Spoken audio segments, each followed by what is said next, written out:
கோகுலேகமா chicken வாங்க போயிருக்காயா? நீ நில்றா. தாகா நீ கேட்ட சிக்கன். எதுக்குடா இத்தனை லேஸ் வாங்கிட்டு வந்திருக்க? லேஸ்லாம் போட்டு சிக்கன் பொரிச்சு தரியா? பண்ணி தரேன். சரிடா, நான் உன்னை எடுத்துக்கிறேன். தாகா அதுவே பத்தாதுக்கா. ஒரு பீஸ் ஆட்டியே போட வேண்டியதுதான்.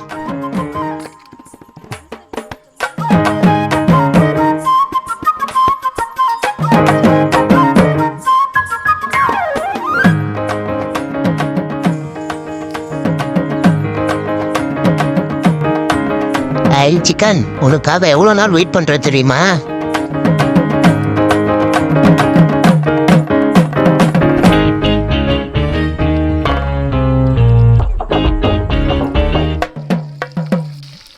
டேய் தூக்கம் வருதுடா எனக்கு.